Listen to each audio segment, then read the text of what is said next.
స్తోత్రమేసయా ప్రియమైన దేవుని బిడ్డలారా, క్రీస్తు నామములో మీ అందరికీ సమాధానం కలుగును గాక. ఆమేన్. ప్రతి దినము దేవుని వాగ్దానం అని ఆత్మీయ చక్కటి కార్యక్రమంలో మిమ్మల్ని ప్రేమపూర్వకంగా ఆహ్వానిస్తున్న దేవుని బిడ్డలారా, ఎలా ఉన్నారు? బాగున్నారా?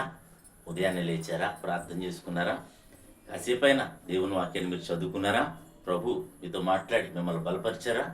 ఎందుకంటే ఆయన నమ్మదగిన వాడు, నీతిమంతుడు, మరి యథార్థంగా నిన్ను పిలిచిన వాడు నమ్మదగిన వాడు అని బైబిల్ గ్రంథంలో ఉంది కనుక మనలను పిలిచిన దేవుడు మరి మనల్ని విడిచిపెట్టాడు అని నేను మీకు తెలియజేస్తూ ప్రతి దినము దేవుని వాగ్దానం అని ఆత్మీయ చక్కటి కార్యక్రమంలో వాగ్దానాన్ని నేను చదువుతున్నాను. యోబు గ్రంథము 8వ అధ్యాయం 22వ వచనం. అయితే ఇంకను ఆయన నీకు నోటి నిండా నవ్వు కలుగజేయును, ప్రహర్షముతో నీ పెదవులు నింపును.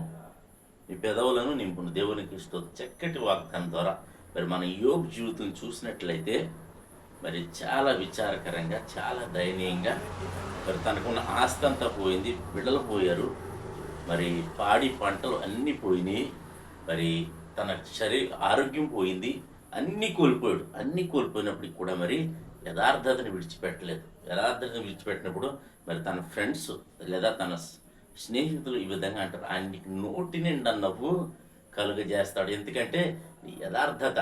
దేవునికి స్తోత్రం. దేవునికి నమ్మకంగా ఉండాలి. దేవునికి స్తోత్రం. హల్లెలూయా. దేవునికి ఎప్పుడైతే మనం నమ్మకంగా ఉంటామో, దేవుని దృష్టిలో ఎప్పుడైతే మరి దేవుని యొక్క మరి పరీక్షకు మరి నిలబడతామో, మరి దేవుడు మనకు నోటి నిండా నవ్వు కలుగజేస్తాడు. మరి యోబు జీవితంలో ఏ విధంగా అయితే మరి రెండంతల ఆశీర్వాదాన్ని దేవుడు ఇచ్చాడో, మరి ఈ దినం ఒకవేళ నువ్వు అనేక శ్రమల గుండా వెళ్తున్నావేమో, ఇబ్బందుల గుండా వెళ్తున్నావేమో, నువ్వు అన్నీ డౌన్ఫాల్స్లోనే నువ్వు వెళ్తున్నావేమో, మరి అయితే నీకు శుభవార్త ఏంటో తెలుసా? నువ్వు నిలబడినప్పుడు మరి ధైర్యంగా ఎదుర్కోగలవు. ధైర్యంగా ఎదుర్కొనే కృపమ్మని మరి ప్రార్థన చేసుకోవాలని మీకు తెలియజేస్తున్నాను. మరి ఆ ఎదుర్కొన్నప్పుడు మనకి రెట్టింపు ఆశీర్వాదం మరి యోబు జీవితంలో చూసినట్లుగా మన జీవితంలో కూడా మనం చూడబోతున్నాం. కనుక ప్రియమైన దేవుని బిడ్డలారా, ఈ రోజున్న పరిస్థితి రేపు నీ జీవితంలో ఉండదు. అద్భుతమైన మేలుతో, ఆశీర్వాదముతో మరి దేవుడు నేను నింపబోతున్నాడు. మరి నేను స్వస్థపరచబోతున్నాడు, విడిపించబోతున్నాడు, పాప క్షమాపణ దయచేయబోతున్నాడు. అన్నిటికంటే మరి పరలోక రాజ్యాన్ని కూడా మన కోసం మరి సిద్ధపరచడానికి మీకు తెలియచేస్తూ దేవుడి మాటలు దీవించునుగాక. ఆమెను ప్రార్థన చేసుకుందాం. స్తోత్రం తండ్రి, వందనాలు యేసయ్యా.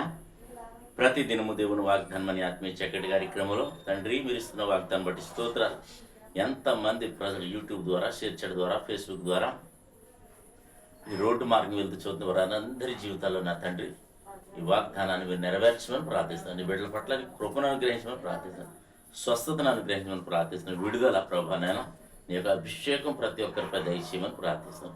ఈ దినం ప్రభా మా గ్రామాన్ని, మా రాష్ట్రం, మా దేశాన్ని కాచి కాపాడమని, ఎవరెవరు ఏ అవసరతలు ఉన్నారో ప్రతి ఒక్కరిని మీరు విడిపించమని ప్రార్థిస్తూ నాయన ఈ దినం ప్రభా నాయన కష్ట నష్టాల్లో ఏడుపుతూ ఉంటే ప్రభా నీ వీళ్ళందరికీ నవ్వుని, నోటి నిండా నవ్వుని మీరు కలుగ చేయమని దీవించమని ప్రార్థిస్తున్నాను. అలాగే ఈ దినం ఎవరైతే మ్యారేజ్ డే, బర్త్డే చెప్పిన బిడ్డలందరికీ క్షేమాన్ని, సమాధానాన్ని, సంవత్సరం అంతా దయగ్రేటాన్ని దయచేయమని, ఈ బిడ్డలందరికీ మీరే తోడేండి మాయం పొందమని క్రీస్తు నామములో అడుగుతున్నాము తండ్రి.